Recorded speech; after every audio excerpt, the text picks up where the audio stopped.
सेवक का धर्म भारी है। तो पता नहीं भगवती की कैसी कृपाएं आपके ऊपर हो गई कि आपने कठिन भी जोड़ दिया, कठोर भी जोड़ दिया और भारी भी जोड़ दिया। अब मैं खड़े खड़े सोचता रहा कि हम कैसे जोड़े इसको। हमने कहा सेवक का धर्म कठिन है, तो आपने कहा कि धर्म भी तो कठिन है, जान कठिन से ऊंचा। हमने कहा सेवक का धर्म कठोर है, गरु माने भारी है, तो एक धनुष भी तो गरु है, धनुष भी तो कठोर है, गरु अब कठोर विदित सब कहा। तो तीनों बातें आपने अच्छी जोड़ी। देखिए बुद्धि जब काम करने लगे तो समझ लो कि भगवती की कृपा हो रही है। आइए महाराज, सेवक का धर्म कठिन कठोर भारी, धनुष भी कठिन कठोर भारी, परशुराम जी आप भी कठिन कठोर भारी, तीनों चीजें हैं आप। कठिन कठोर भारी। कठिन कैसे? तो कहा शांत देश करनी कठिन। शांत देश और करनी, करनी कैसी है? आइए, करनी कठिन, करनी कैसी है परशुराम जी? बोले कठिन है।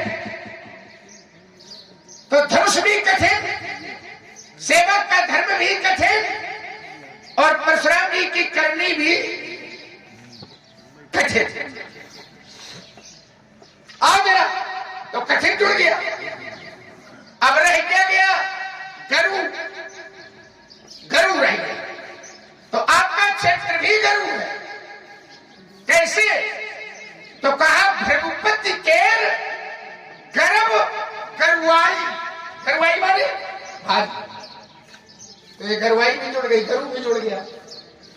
अब रह गया कठोर, तो कठोरता भी है। अति से बोले वचन कठोरा, कहू जड़ जनक धनुष के ही तोड़ा। तो ये तीनों चीजें तीनों स्थानों पर अपने आप ये प्रमाणित हो गई, मेल खा गई। आइए जरा थोड़ी यात्रा करते हैं। आपने धनुष तोड़ने वाले के संदर्भ में कहा कि कोई धार्मिक है, आवश्यक नहीं है कि वो धार्मिक धार्मिक रहे। धार्मिक अधार्मिक हो सकता है, धर्मी अधर्मी हो सकता है, अधर्मी धर्मी हो सकता है, पापाचारी पुण्यात्मा हो सकता है। देखिए विषय चला था, हमने कहा था कि धनुष तोड़ने वाले में और शास्त्राभाव में कोई किसी तरह की समानता या हो सकती है या है। धनुष तोड़ने वाला ऐसा है, शास्त्राभाव ऐसा है। तो कोई शास्त्रीय अवलंब होगा, कोई शास्त्रीय प्रमाण होगा, कोई शास्त्र का सहारा होगा। किस आधार पर धनुष तोड़ने वाला और शास्त्राभाव समान है, ये बात हमारी समझ में नहीं आ रही है। तो आपने ये कहा कि हो सकता है पर नहीं होगा, है। चर्चा इस पर हुई है। अब धनुष, आपने कहा कि शास्त्राभाव ने गाय का हरण किया था और धनुष तोड़ने वाले ने धनुष को तोड़ा। उसने गाय का हरण करके श्रद्धा पर चोट पहुंचाई थी और धनुष तोड़ने वाले ने धनुष को तोड़ करके श्रद्धा पर चोट पहुंचाई थी। लेकिन शास्त्राभाव ने गाय का हरण किया था, उसने बलात् हरण किया था, हठात हरण किया था गाय का। एक ऋषि की अवमानना करके गाय का हरण किया था। धनुष तोड़ने वाले ने धनुष तोड़ा है, ये सही है। लेकिन जिस प्रकार से शास्त्राभाव ने गाय का हरण किया था, क्या उसी प्रकार से धनुष तोड़ने वाले ने धनुष का खंडन किया? उसने ऋषि मुनि संतों की मर्यादा का खंडन करके गाय का हरण किया था। और धनुष तोड़ने वाले ने धनुष तोड़ा है तो ऋषि मुनि संतों की मर्यादा का पालन करके, उनकी आज्ञा का पालन करके धनुष का खंडन किया है। धनुष तब तक नहीं टूटा है जब तक संत महात्मा और ऋषियों का आशीर्वाद और आदेश प्राप्त नहीं हुआ है तब तक धनुष का खंडन नहीं हुआ है। तो एक गाय का हरण करता है ऋषि अवमानना के लिए और एक धनुष का खंडन करता है संतों के सम्मान के लिए। तो दोनों में कैसे समानता हो सकती है? और देखिए जरा, जब उसने ये कृत्य किया तो हमारी आपकी लड़ाई शास्त्र की लड़ाई है, जबरदस्ती की तो लड़ाई है नहीं।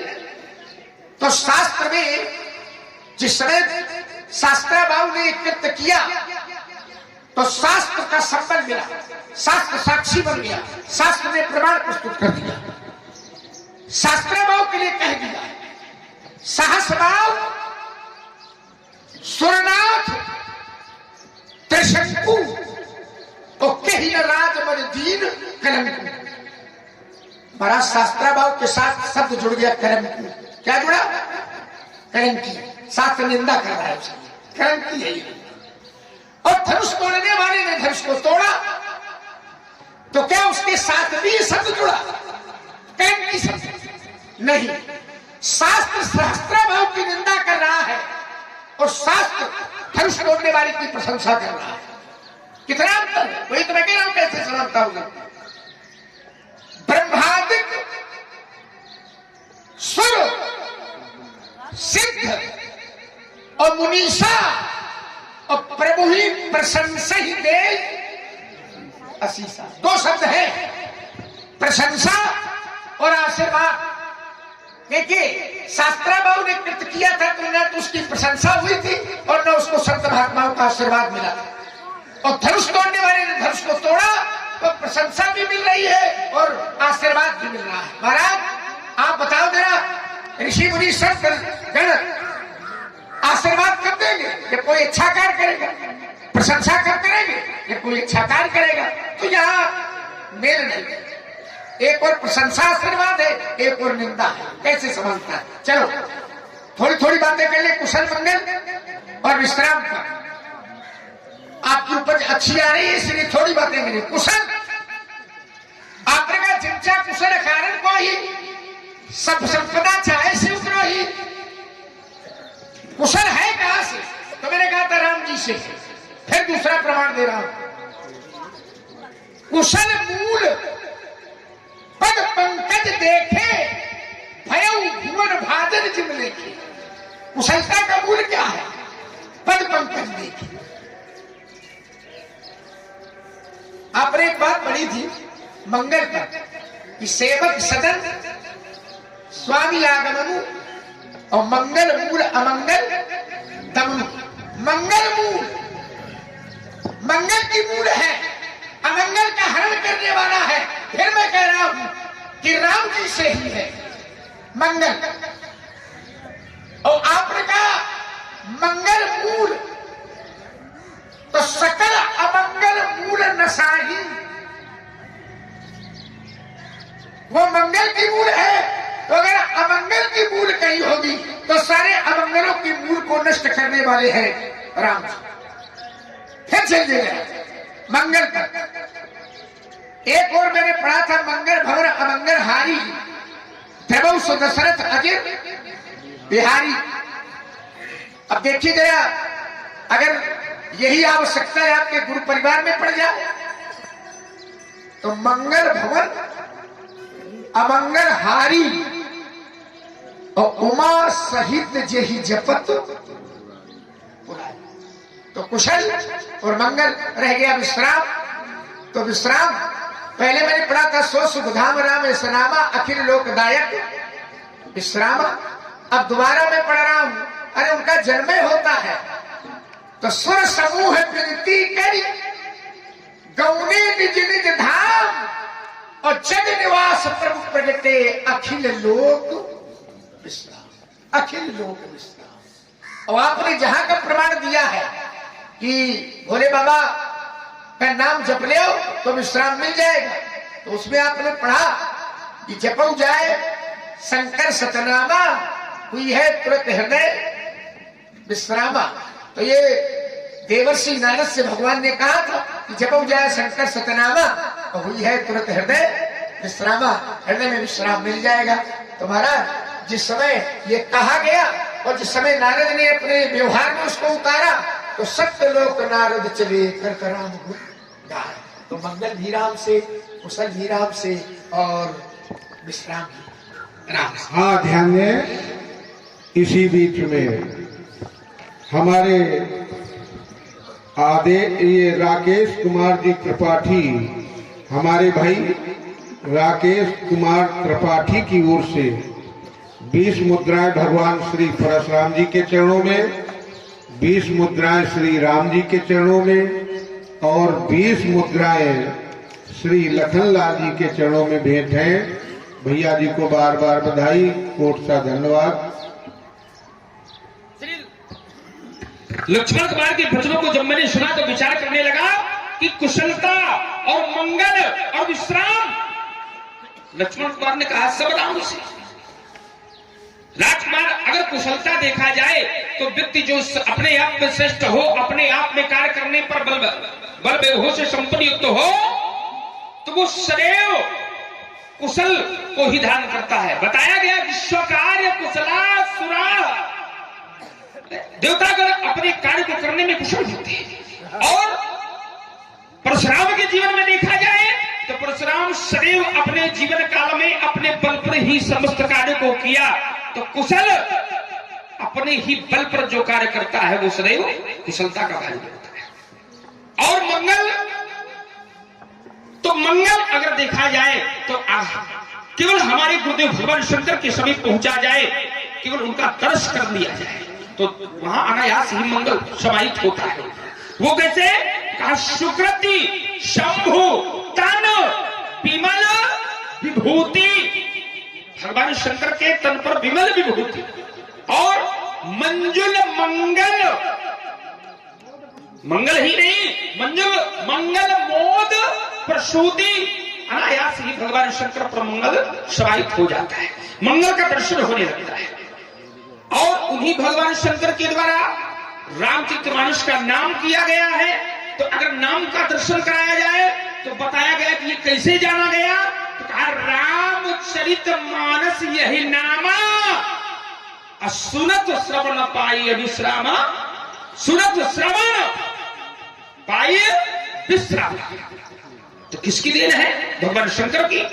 तो हमारे गुरुदेव भगवान शंकर के पास अगर जाओ या उनके सानिध्य में जो रहता है तो वहां भी कुशलता, वहां भी मंगल मिलेगा और विश्राम भी उन्हीं के द्वारा बताए गए मार्ग पर चलने से विश्राम प्राप्त हो जाता है। अपने गुरु के कथनों का अनुसरण करने से विश्राम प्राप्त हो जाता है, अपने गुरुदेव के आदर्शों पर चलने से विश्राम प्राप्त हो जाता है, मंगल भी प्राप्त हो जाता है और कुशलता भी प्राप्त हो जाती है। तीनों बात। अब लक्ष्मण कुमार ने शास्त्राबाहु के विषय में कहा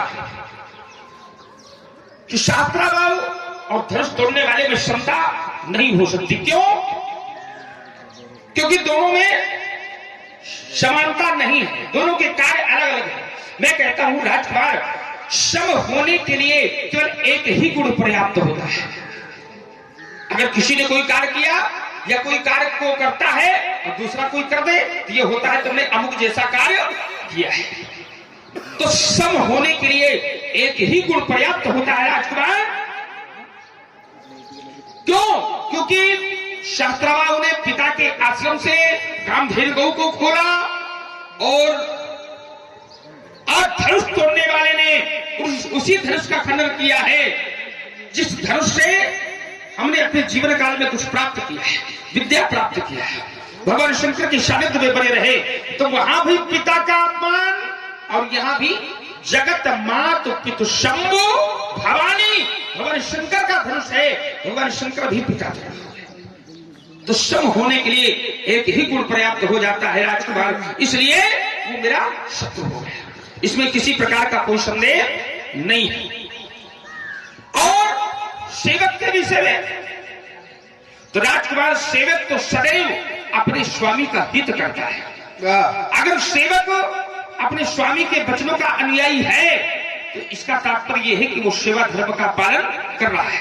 अगर सेवक सदैव अपने स्वामी के बताए गए मार्ग पर चलता है तो इसका तात्पर्य वो अपने स्वामी का हित कर रहा है। यहाँ तक कि सेवक जब स्वयं से सोचने लगे कि मेरे स्वामी का हित ईश्वर है, अगर वो इस बात को जान लेता है, स्वीकारता है, स्वयं से विचार करता है और स्वामी के हित का कार्य करने लगे, तो इसका तात्पर्य यह है कि सेवक अपने धर्म का पालन करता है। कारण स्वामी हित सेवक सोई, जो अपने सदैव स्वामी का हित करे वो होता है सेवक। यहाँ पर कहता है कि मैं सेवक हूं, या धनुष तोड़ने वाला सेवक होगा तो वो सेवक नहीं होगा। क्यों? क्योंकि सेवक सदैव स्वामी का हित करता है। और यहां पर क्या हुआ है? हित का कार्य नहीं हुआ, हमारे अनुकूल है, अनुकूल नहीं प्रतिकूल हो गया, उसके अनुकूल है। जो स्वयं के अनुकूल के लिए कार्य करे और स्वामी के प्रतिकूल हो जाए तो वो सेवा धर्म से विलग हो जाता है। तो कई स्वामी हित सेवक सोई, दूषण को दे किन कोई। इसलिए राजकुमार तो यहाँ पर उस सेवक का धर्म भी नहीं स्वीकार कर पा रहा। और तुम्हारे द्वारा कहा गया कि धनुष का खंडन हुआ, धनुष के खंडन होने पर वहां पर उसकी प्रशंसा की गई, जय जयकार की गई। ब्रह्मादिक सुरसिद्ध मुनीषा प्रभु ही प्रशंसा दे असीसा। भगवान ब्रह्मा, भगवान शंकर, भगवान विष्णु। तो राजकुमार न मेरे सामने कोई ब्रह्मा आए, न विष्णु आए, न शंकर आए, मैं तो अकेला आया हूं। और जब आया तो यहां पर न कोई प्रशंसा कर रहा था, न कोई आशीष दे रहा था, यहां तो कुछ नहीं हो रहा था। हो क्या रहा था कि इस मैथिली समाज की स्थिति बिल्कुल विलग हो गई थी। जिस समाज में बड़े बड़े आचार्य बैठे हैं, बड़े बड़े महिपाल बैठे हैं, बड़े बड़े साधुजन बैठे हैं, बड़े बड़े विद्वान विराजमान हैं, उस मैथिली दशा को मैं अवलोकन करके चल रहा हूं कि लेव छाए से कह को अथरी बांधो बालक, ये स्थिति चल रही थी। तुम कह रहे हो ब्रह्मादिक सुरसिद्ध मुनीषा प्रशंसा दे रहे हैं, आशीष दे रहे हैं। और एक बात और लगाई थी, बोले शास्त्राबाहु ने जो कार्य किया है उसकी प्रशंसा नहीं हुई। शास्त्राबाहु राजा था। अच्छा, राजा जब कार्य को करता है, कोई कार्य करेगा तो उसके साथ में उसकी प्रजा होती है, उसकी सेना होती है। अगर युद्ध में गया तो सेना, और 17 छोड़ी सेना थी। और उस सेना जब राजा कोई कार्य करेगा तो सदैव चाहे अच्छा करे चाहे बुरा करे, लेकिन जो उसकी प्रजा होती है, जो सेना होती है, वो सदैव राजा की जय जयकार करती है, उद्घोष करती है, जयकार मनाती है। तो भले ही उसका कार्य अच्छा नहीं रहा, जो शास्त्राबाहु के द्वारा कार्य किया गया है वो नैतिक नहीं अनैतिक था, लेकिन उसके जितने अनुयायी थे सबने उसकी प्रशंसा करी। तो ये उसका विषय है। तुमने कहा धनुष तोड़ने वाले की प्रशंसा हुई, ये धनुष तोड़ने वाले का मेरे सामने कोई प्रशंसा नहीं थी। मेरे सामने तो केवल ये चल रहा था कि ले उछाए सी का को अधरी बांधो बालक दो जो विनेह कछ करे सहाई, तो जीत हूं समर सहित दो भाई। तो राजकुमार, और उसी समय अंतर क्या होता है, जैसे मेरा आगमन हुआ तो तिहि अवसर सुन शिव धनुभंगा आयो भक्पुर कमल पतंगा, तो देखे तो भक्ति वेश कराला, उठे सकल भय विकल भयाला, अपितु समेत कहीं कहीं निज नामा, लगे करण सब दंड। पूरी मैथिली प्रदेश में जो उथल पुथल मची हुई थी, कहीं कहीं से शांति का प्रतीक हो गया। तो राजकुमार, हमारे आने से यहाँ पर व्यवस्था भी ठीक हो गई, इसे भी स्वीकार करो, नहीं तो यहाँ बहुत बड़ा उत्पात होने वाला था।